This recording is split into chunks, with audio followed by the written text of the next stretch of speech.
Hi guys, welcome to my channel Aman Sahu vlogs. तो देखिए guys, आज मैं आप लोगों को बताऊंगा संस्कृत खंड के बहुजस्वी उदाहरण चैप्टर के बारे में। ये बहुत ही इम्पोर्टेंट चैप्टर होता है बोर्ड एग्ज़ाम के नज़रिए से। देखिए गाइस, ये मेरी खुद की नोट्स है और मैं इसे से आप लोगों को समझाऊंगा।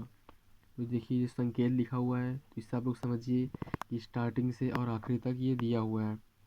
तो स्टार्टिंग में क्या है, ततः कदाचित द्वारपाला।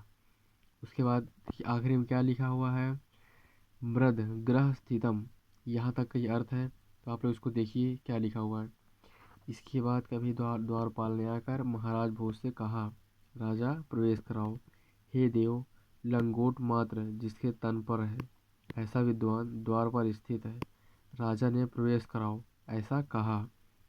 तब प्रवेश करके उस कवि भोज को देखकर आज मेरी दरिद्रता दूर हो जाएगी ऐसा सोचकर हर्ष से रो पड़ा। तब राजा ने उसे देखकर कहा, हे कवि क्यों रोते हो। ऐसा राजा ने कहा। तब कवि ने कहा, हे राजन, ध्यान से सुनो, मेरी घर की स्थिति को ध्यान से सुनो। उसके बाद देखिए हम लोग आ जाएंगे मेन इम्पोर्टेंट टॉपिक पर, जो ये बहुत ही इम्पोर्टेंट है। अय लाजानुच्छय। देखिए लास्ट में हुआ है पुनरुद्धृत मुचितः। देखिए उसका अर्थ ये दिया हुआ है, अरे खीले ले लो।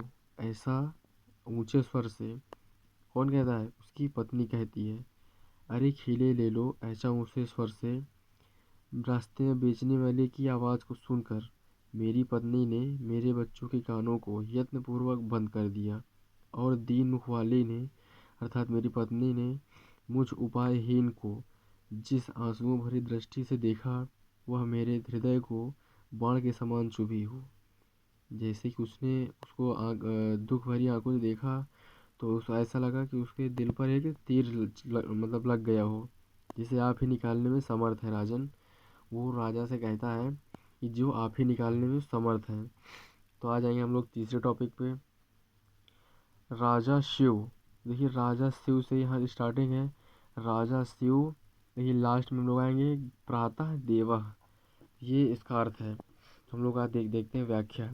राजा ने शिव शिव कहते हुए उसे प्रत्येक अक्षर पर 1 लाख रुपए देकर कहा, शीघ्र ही घर जाओ। हे देव, तुम शीघ्र ही घर जाओ, तुम्हारी पत्नी क्या है, बहुत ही ज़्यादा क्या है, दुखी हुई है।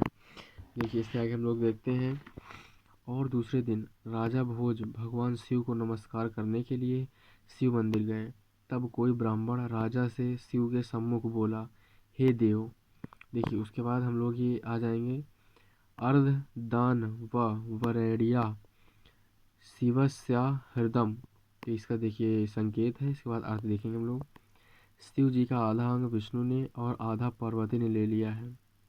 इस पृथ्वी तल पर भगवान शिव के देह रहित हो जाने पर गंगा समुद्र में मिल गई, चंद्रकला आकाश को, शेषनाग पृथ्वी तल से नीचे पाताल में क्या हो गए, चले गए, और सर्वज्ञता और ईश्वरता आपको प्राप्त हो गई, और भिक्षाटन यानी भीख मांगना मुझ में आ गया, यानी भीख मांगना मुझे ही नसीब हुआ। तो हम लोग आगे चलते हैं, राजा तुष्टा। देखिए हम लोग यहाँ से मेन इम्पोर्टेंट है, बहुत इम्पोर्टेंट है, राजा तुष्टा।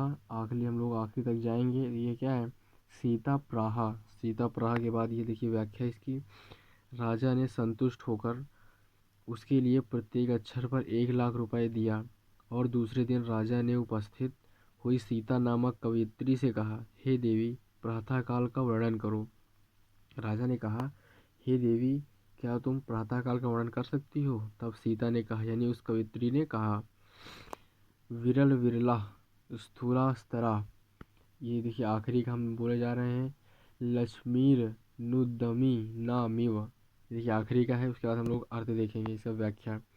कलयुग में सज्जनों के सामने ही कोई बड़े बड़े तारे ही दिखाई दे रहे हैं। मुनि के मन के समान आकाश सर्वत्र स्वच्छ हो गया है, और सज्जनों के चित्त से दुष्ट के समान अंधकार दूर हो गया है, और प्रयत्नहीन व्यक्तिकाओं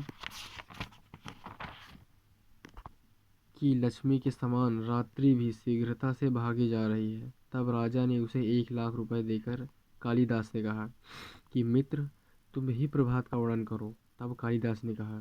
तब राजा कालिदास से कहते हैं कि हे मित्र।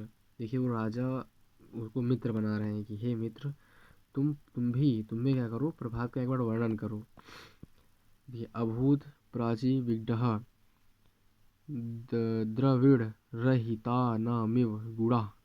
ये देखिए आखिरी का इसका संकेत था, हमने लिखा नहीं है यहाँ पे, देखिए आप लोग समझ जाइएगा अपने बुक से देखकर। इसकी व्याख्या देखते हैं। कालिदास जी कहते हैं, पूर्व दिशा सोने से मिलने पर पारे के समान पीली हो गई है। सूरदास जी कहते हैं, यानी कालिदास जी कहते हैं, पूर्व दिशा सोने से मिलने पर पारे के समान क्या हो गई है, पीली हो गई है। तथा चंद्रमा गंवारों यानी ग्रामीण की सभा में विद्वान के समान छवेड़ हो गया है।